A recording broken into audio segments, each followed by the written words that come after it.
Momentum. Real men, real talk. Real change. But I also recognized that if I waited for my father to do it, it's not going to happen. So I took the initiative and I wrote to him and I said, I do not trust you. I do not love you. I hate you. But I don't want to. In actual fact, I loved him as well, because you can't feel hatred towards something that doesn't have a huge shadow in your life. I don't want to feel this way.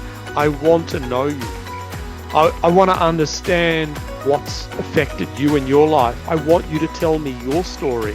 I've never stopped to listen to your story because I've been so ambushed by your pain and how it's affected me and my pain. And we grew to forgive one another, love one another, acknowledge and understand one another. By the time I returned to Australia, our relationship had changed.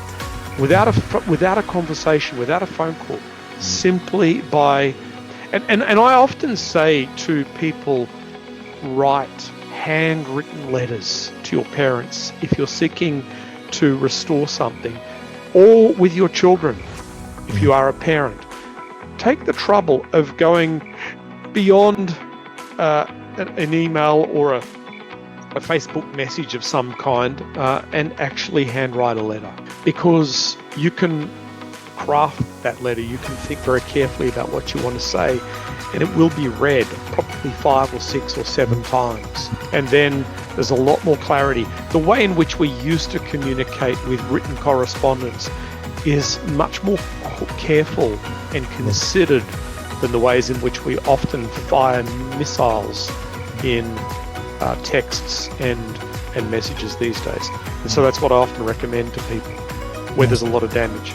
Wow, that's profound in terms of rebuilding relationships with parents. That's just amazing.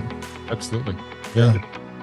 Thank you for sharing, Richard. Yeah. I mean, that's a really profound 10 minutes to start the show. And thank you for stepping into that space of vulnerability and transparency with us. And you know, that sets us up now. I mean, not that you didn't have qualifications before, that you've validated exactly what we're about to talk about. Yeah. Yes. Thank you for sharing your own experience. Momentum. Real men, real talk. Real change.